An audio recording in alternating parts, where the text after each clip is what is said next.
Assalamu alaikum wa rahmatullahi wa barakatuh. Welcome to Ramadan TV Scotland and welcome to Pursuit of Knowledge, our weekly and hourly Q&A session, alhamdulillah, with a scholar or an imam or a professor today, inshallah, will be joining us very soon. And as you know, with this show, today's topic is on Islamic human rights, or Islamic rights we could say, and the questions, as you know, you can call in at any time. It is 0141 280 8779 if you'd like to put a question to our guest today, inshallah. Today also I'm joined by my co-presenter, Dr. Saira Dar, who will be with me today in the studio, who is with me in the studio today, should I say, and inshallah helping me answer, get some questions answered during the programme today, inshallah. With us, I'm glad to say, all the way from the US, is Dr. Ingrid Mattison. She is London and Windsor Community Chair in Islamic Studies at the Horan University College at Western University in Canada. Dr. Mattison was educated in Canada and the US, earning her PhD at the University of Chicago in 1999. From 1998 to 2012, she was a professor at Islamic Studies at Hartford Seminary, and she has directed the first accredited graduate program for Muslim chaplains in America, and served as a director of McDonald Center for Studies for Islam and Christian-Muslim Relationships. Assalamu alaikum, Dr. Mattison. With this. Assalamu alaikum, Dr. Mattison. Wa alaikum assalam. Can you hear me? Yeah, good, alhamdulillah. Alhamdulillah. Welcome to the show. Thank you so much. Alhamdulillah, we can see you now as well. Fantastic. And as I said, today's topic is on Muslim rights, and you can give us a call when 0141 280 8779 is the number to call on today's topic with us here on Ramadan TV, inshallah. Our first question, Dr. Saira is presenting our first question, inshallah, to our guest today, inshallah. Assalamu alaikum, Dr. Mattison. Thank you for being with us. It's an honour to be in conversation with you today. Can you tell us a little bit about your Hurma project, what that is, and specifically can explain what Hurma means to the audience today? Yes, thank you. Assalamu alaikum. I'm happy to join you today, especially during this holy month of Ramadan. Hurma is an Islamic legal and ethical term that means sacred inviolability. It means that the human person has a right to their physical integrity, and also that their honor, that their property has a sacred inviolability and cannot be violated by other people. Now, I took this word from a beautiful hadith of the Prophet Muhammad, peace be upon him. While many Muslims might have heard of the term hurma in particular when it comes to how we treat the bodies of the dead. So we know, for example, that when our Muslim brothers or sisters pass away, that we are supposed to, even in death, respect their physical modesty, their bodily integrity, and even their reputation, the wealth they leave behind. So if this is the case for deceased Muslims, how much more is that the case for Muslims who are living?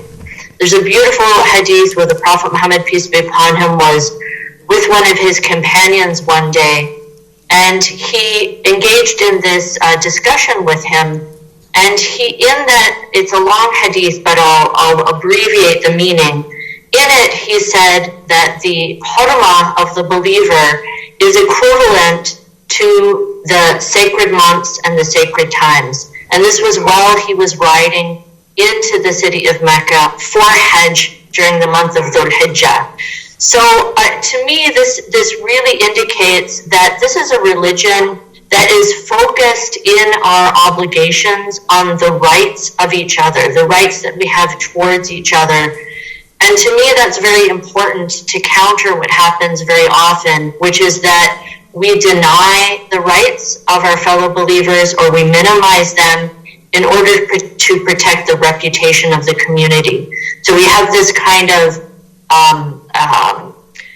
I I would say it's almost an abstract concept of the reputation of Islam that we're trying to protect, and by doing that, we trample over the actual rights of individual Muslims. Okay, Jazakallah khair for that. One of the things that you mentioned, I was looking into your website about your project as well, and you refer to the word Muslim space in your in the introduction and into some of the articles that you mentioned. Can you define to us what does that mean? How would you define what Muslim space is? I define Muslim space as that space that is created when Muslims come together as Muslims. So what I mean is that it's a space that we create. So when we come together, say as a Muslim family, then our home is a Muslim space. When we come together to pray, of course, a masjid is a Muslim space. But it can even be simply a discursive space. So how we talk to each other. When we're talking to each other as Muslims, we're creating a Muslim space. And so my goal is to look at how Muslim language, the status of being a person who has authority in the Muslim community, whether that is the authority of the imam or the scholar or even the parents in the household, how that authority or knowledge that someone has when someone invokes Islam as a justification for their actions, then how is that used incorrectly in violating other people's rights, other Muslims' rights? Okay.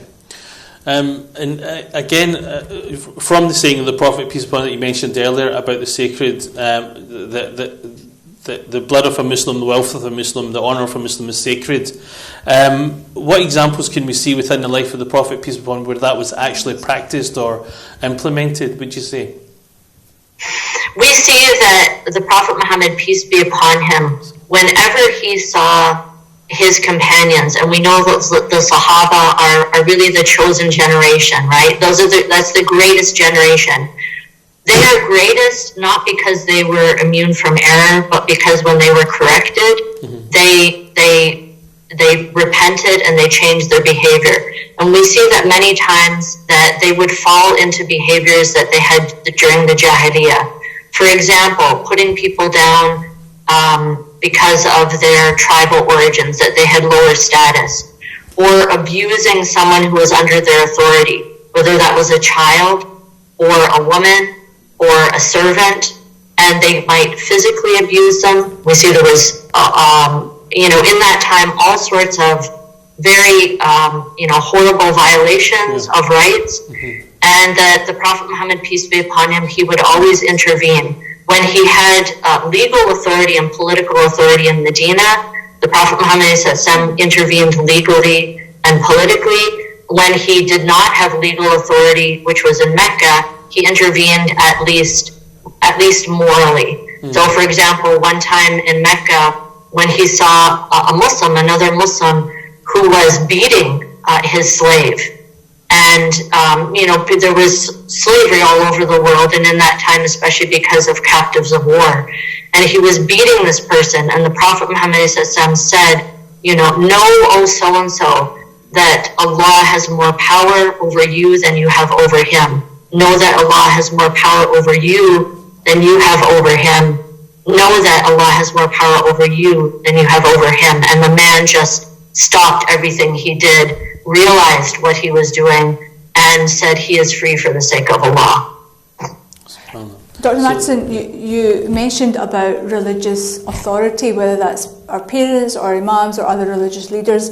We hear this term now quite often, religious abuse or spiritual abuse. Can you explain what that actually means, and are there different categories or different definitions for what this is? Sure. Spiritual abuse is whenever harm happens, harm is perpetrated against someone, and it is either justified or enabled, or that the damage is minimized, or the person has the ability to get away with this abuse because of their religious status, their spiritual status, or they use religious language. So, for example, in a simple example we might all know is that a parent might say, I am your parent, I'm your mother, I'm your father, you have to listen to me. Allah in the Quran says that you have to honor your parents, you have to obey your parents, right? This is very common. Yeah. Now, this is fine when a parent is caring for their children, acting in their best interests. They may be disciplining them or limiting them for their own good. But it is not an absolute right. So if a parent starts physically abusing that child and says, I have a right to do that because I'm your parent and God gave me this authority, that's simply wrong. Yeah. There's limits on every single authority, on all authority that any human has for another.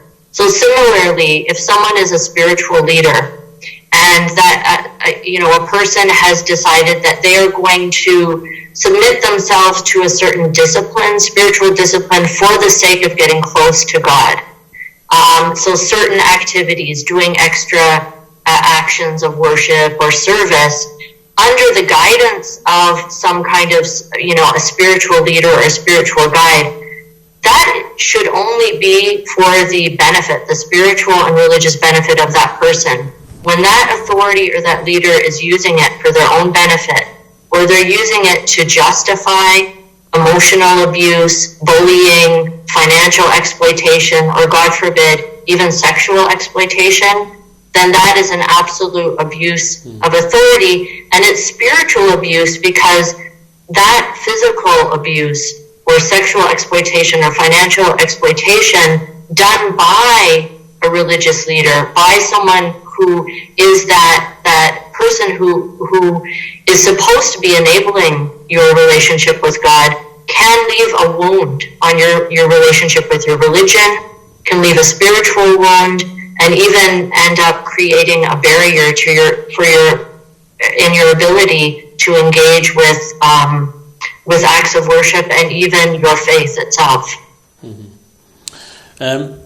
Obviously, the whole topic of abuse and rights is such a taboo subject in their community, and certain cultures, certain traditions, is not really spoken about, and it's kind of buried under the carpet, or, as I said, not there's no mention of it made in the house. What do you think are some of the major barriers for people speaking out against authority, or against, as you said, people who are in authority in religion or otherwise? What are the things that stop people from actually coming out and speaking? I would say the first barrier is that those who are abused believe that they will not be believed. And it may be that because, especially with those who are predators, that they set up the situation in such a way that they spend a long time building up their reputation. So it gets to the point where no one can believe that this person who we have so much esteem for could have engaged in this action. Even the person who's abused themselves, very often at the beginning, there's such a disconnect because this is someone who they trusted or who they esteemed, maybe even they loved as a teacher or something else, that when it happens, they are so confused that they may think, well, maybe it didn't really happen, or maybe I did something, and it takes a while for them to even understand. They may even have a trauma response where their knowledge, their memory even of what happened is very difficult. And we see this. Like, this is what we have to understand as Muslims, is this is simply a common human phenomena. There are psychological dynamics and social dynamics and even cognitive processes that happen when abuse occurs that are common to human beings, no matter whether they're Muslim, whether Christian. We know of the many small children in the Catholic Church who are abused by priests, or whether they are secular people. How many young people have been abused by their coaches many scandals like that coming out. So these processes that happen, first denial, then wanting to cover up to protect the reputation of the community or of the institution, and also continue to benefit from that person. Like, for example, we see that sometimes physicians or high-performing coaches or others get away with their abuse for years because they bring a lot of value into the institution. Maybe they're the big fundraiser. And so there's a very cynical decision about who's worth more to the community. See, yeah. So there are a couple of barriers there, yeah. I think on that, one of the barriers you talked about is obviously the reputation of the community and the organisation or institute. What would you say to someone that said, well, at the moment in the time we're living with Islamophobia, the Muslims as a community are under even more scrutiny. It's not the right time to air our dirty laundry. How would you respond to that type of statement? Right, and that's a very common reaction across communities, and certainly very strong in the Muslim community. I would answer with what Allah subhanahu wa ta'ala says in the Quran, when Allah says in translation, "Do not let the hatred of others towards you let you swerve from justice." So the fact that others hate us should not prevent us, or should not make us fail to implement justice in our community. So these two things can be true. It is true that there is Islamophobia, there's anti-Muslim hatred. It is also true that you will always have enemies. Any community will always have enemies. The community of the Prophet Muhammad had so many enemies. I mean, their very existence was threatened again and again and again. Yet the Prophet Muhammad stood up and enforced justice over his most beloved companions, because that's what it is. That's what it means to be a Muslim. So first and foremost, we have to trust in Allah and Allah's word and teaching and guidance to us, that this is our obligation. We cannot protect, reputation is a very vague thing. We're not supposed to be image managers for Islam, some kind of cynical marketing agency where we create this nice image of Islam. And anyways, as Muslims, we say, let's break the images, let's break the idols. This is a worship of a very superficial thing.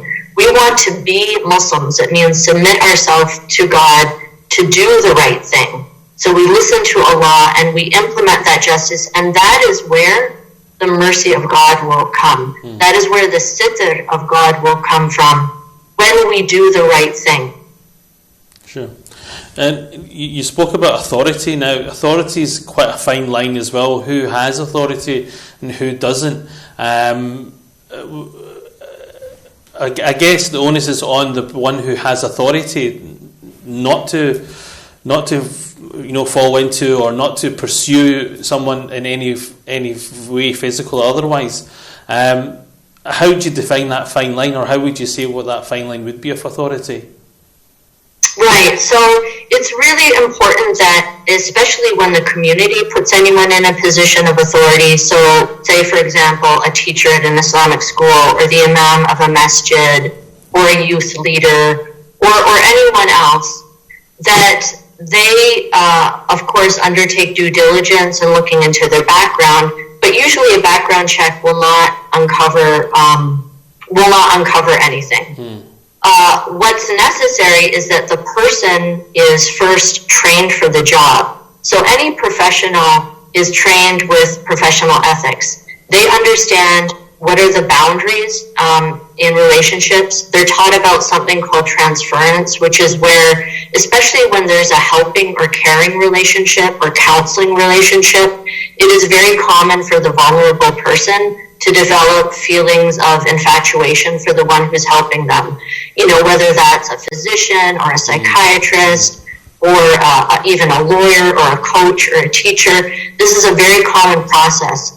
So those professionals who are in those helping relationships need to be trained to recognize that and understand that it is their authority to set limits. That if the imam is counseling, a vulnerable woman, and she begins to show that she is, being infatuated, and she is maybe offering herself for marriage or relationship, it is the obligation of the one who has power and authority in that relationship Absolutely. to recognize that, to bring it to light, and to say, look, you're getting confused.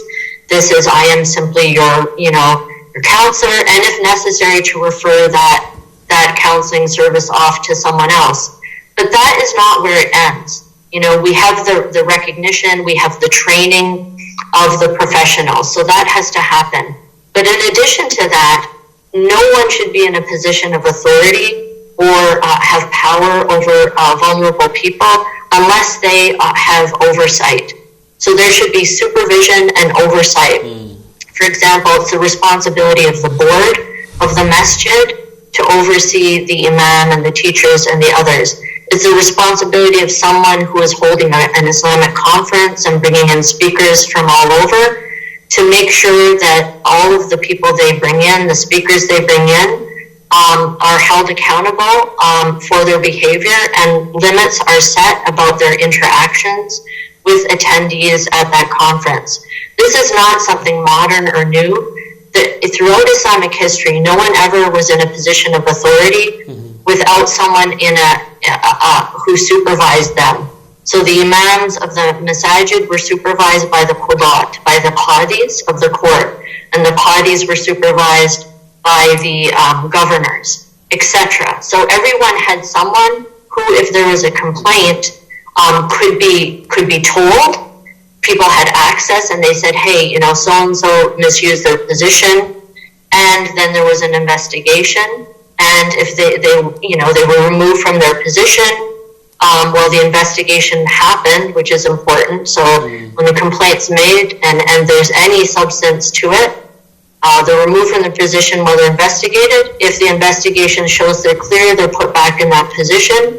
And if not, then they're punished. And this goes back to the earliest part of Islam. We see that Sayyidina Umar ibn al-Khattab, the second caliph of Islam, did this many times with his governors, with his judges, and even with Sayyidina Khalid ibn al-Walid, the greatest fighter in Islam, when there was a complaint launched against him. Sayyidina Umar actually removed him from his position while he investigated. And then when he found that there was no substance to the charge, put him, cleared him and make a public announcement that he was cleared. Jazakallah khair. We're going to go to a break. We're going to a break, inshallah. You're listening to Pursuit of Knowledge, and with us today, alhamdulillah, is Dr. Ingrid Matheson. And our topic is Muslim rights, inshallah. You can join us after the break. And again, if you have any questions, do call us on 01412 280 8779 here on Ramadan TV Scotland. Assalamu alaikum and welcome back to Pursuit of Knowledge here on Ramadan TV Scotland. Today, inshallah, we are with you with the topic of Muslim rights, inshallah, and our guest is Dr. Ingrid Matheson from the US, and also with me in the studio today is Dr. Saira Dar. If you have any questions on this topic, you can get in touch, as it is a live show. The number is 0141 280 8779. And moving on to our next question, Dr. Saira. Dr. Matheson, I want to move on a little bit and maybe talk about possible solutions to these issues that we've been discussing. And in particular, could you elaborate on the role of women in our organisations, in our Muslim spaces, and the importance of female leadership in regards to this topic?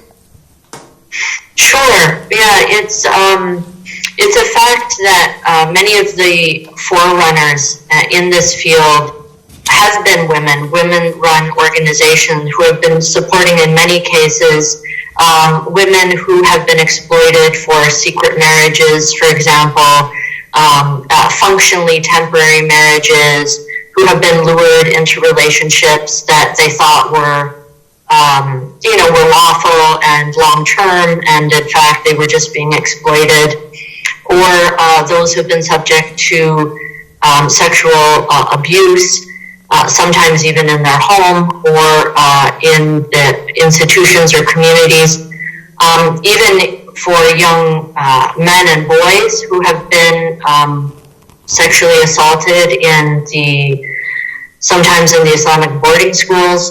Very often it's been women and women run and led organizations who have been the first to respond because they're working in these fields.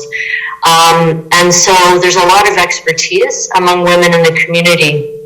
But when it comes to religious leadership, leadership of our Muslim or religious organizations, women in many cases have been marginalized and have found, and so the professionals in the other fields have found that their voices haven't been really lifted up. And to that extent, the increase in female leadership, women leadership in the religious community has really been welcome, because so many female scholars who have relationships with these women and also themselves have witnessed some of the violations or have witnessed some of the cover-ups, have been more open to lifting up this issue.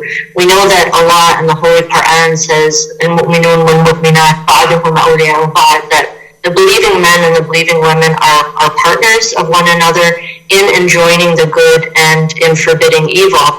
And at the end of that ayah, God says, they are the ones upon whom Allah will have mercy. So it's only by working together, men and women, believing men and women in the community, for the sake of the community, that we can really feel that mercy of Allah and be able to have all of the people in our community feel that their hurma, their sacred inviolability, their dignity, their honor, their physical safety is important. Sure.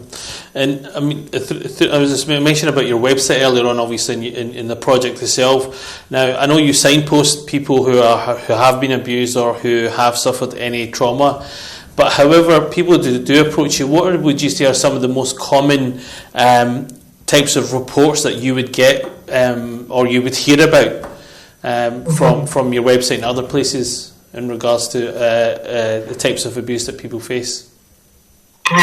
So I would say there's perhaps three main things. One is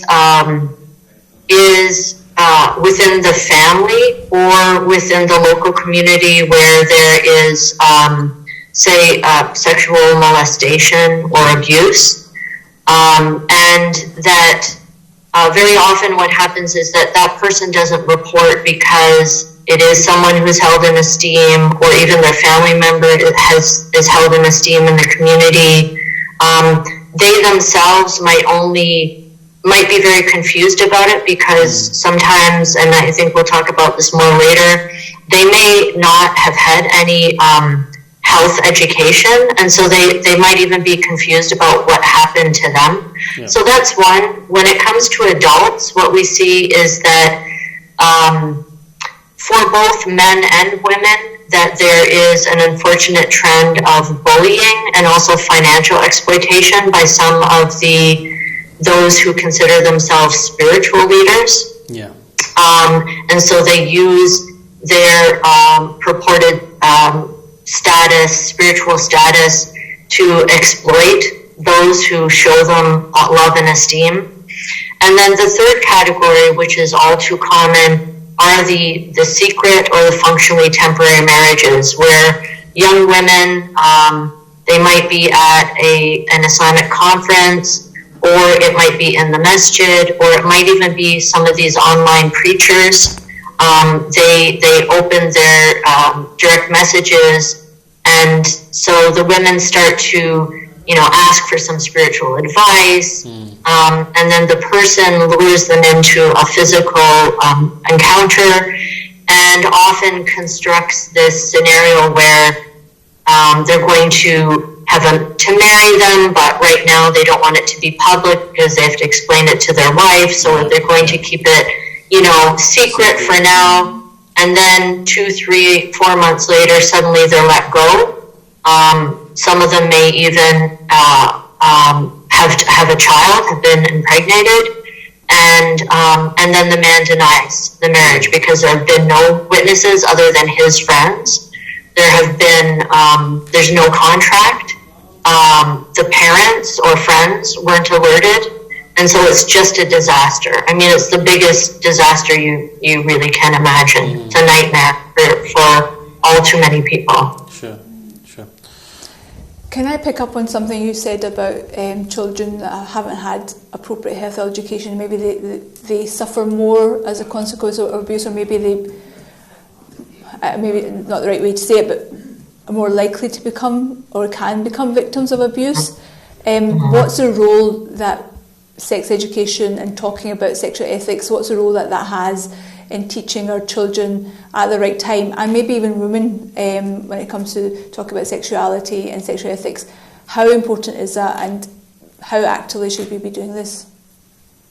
It's so very important, and unfortunately, because so much of the Muslim world was colonized, especially by the British Empire, it's almost like many Muslim cultures that were colonized during the Victorian era have, adopted Victorian culture. So there's this kind of idea that it's shameful to talk about sex or sexuality. That I wish Muslims really understood how much that is a result of colonization and not the result of Islam, because the Quran is actually extremely frank about sexuality. The Prophet Muhammad in his teachings was very frank about and explicit about sexuality, all of course for the sake of having the believers understand what was right, what is wrong, what their rights are, what their limits are. The Prophet, peace be upon him, said, La haya fi din. There's no shame in talking about anything having to do with religion, and certainly protecting ourselves from abuse, and also being able, the flip side of it, being able to engage in a mutually satisfying intimate relationship with our spouse is very important. And for those who want some information, really helpful materials for children and adults, I urge you to go to the website of an organization called Heart Women and Girls, like Heart, like the pub. This was founded and run by one of my former students, and these are experts in this area. They've helped so many families have a better family life. They've helped so many survivors, and they also provide, culturally and religiously appropriate sexual health and sex education materials for children, for Muslim schools, for college campuses. All of this is so important because, and let me just say one thing about college campuses, is, another issue that we've seen is that unfortunately some of our young men in the community have gotten in trouble because they haven't been provided with good education about sexual health and about, about consent, for example. And we have Muslim university age students who've been arrested for sexual assault because of not understanding what consent really is. So these are critical issues. We need to protect all of us from both, first of all, from doing the wrong thing. The first thing we want to do as Muslims is to make sure that we are not the oppressors. We are not the abusers or the ones who exploit. And then second, to also protect ourselves from exploitation and abuse. Sure. Another question I have here, and this is going into more of the area of probably trauma more than anything else, is the whole idea of whereby, in fact, just yesterday I was hearing an Imam scholar talking about how people find it difficult to reconnect with, for example, the Quran, because previous experiences that they had, i.e. being in a madrasa or in an Islamic school or elsewhere, that brings them back to a very uncomfortable place when they read the Quran because what they experienced as a child. So when they get older, they find it difficult to reconnect with the Quran because of those past experiences. What advice would you give, or what would you tell people like? How would you advise people like that, and how to try to overcome that? And it's not, we can't blame the Quran for it, rather than the people in authority or the people in power. It would have been. Right. It is. It's such a tragedy, and I really want to express my deep sorrow to any Muslim who has experienced that kind of assault or abuse and now is disconnected from their religion. It certainly shows how important this this work is that we do. We have a presentation on our Homa Project website about the trauma response, and it explains why this happens. You know, when someone is being assaulted or abused, we expect them to run away. But actually, it's not only fight or flight that comes into play, but freezing is more common. So it's more common that when someone is being assaulted, that they actually freeze. And they're physically incapable of moving. And then everything that they smell, everything that they hear, the whole environment becomes kind of seared into their memory and associated with that assault. And so anytime after, you know, if they smell, you know, the soap that person put on or cologne, or they hear the sounds, if the Quran was playing behind or being recited, it triggers them, it brings them back to that trauma. And this is an involuntary response. It's not something they can control. So it requires therapy. It requires trauma-informed therapy. This is why accountability is very important, because it takes time to go through this process. Sometimes people are unable to function in their work or in their studies, so they may even have to take time off. This is why we need to hold the people accountable, and that means that they have to pay financial support to carry that person through that process of healing. And I would say, so definitely a professional trauma-informed therapist is the one who will help, but let's just all remember that all of us have to play a part. I mean, it is a big part of healing to have others in the community say, I'm so sorry that happened to you. That never should have happened. We have to do better. What can I do? Is there something I can do to help support you? You know, that can really help with people's healing journeys. I guess it's to recognise the issue more than anything else before we can move forward, I take it, in different ways. In regards to, again, reports and people coming forward, is there a higher percentage of women, or is there a higher percentage of men who kind of report issues of abuse or trauma or anything like that at all? I would say when it comes to sexual exploitation, it is adult women. When it comes to sexual violence against children, there's both boys and girls, but we're doing studies now. It is we don't know for sure, but it is from what I hear from anecdotal reports, I think Muslim boys are more subject to sexual assault in Muslim institutions because of accessibility, whereas girls experience it more in the home, unfortunately from relatives who are the mahram. So, you know, a lot of Muslims have this mistaken idea, if we just follow the rules about halwa, then everything will be okay. But unfortunately, sometimes it is the mahram, the male mahram, who is assaulting the girl in the home. When it comes to bullying and financial abuse, we see it's equal with men and women.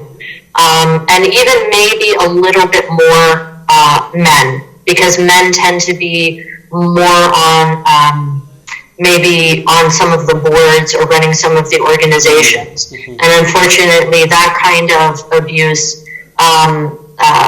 coming from often these kind of global sheikhs, or, you know, these religious scholars or preachers who go from community to community. That's where we typically see the financial exploitation, emotional abuse, and bullying. Sure.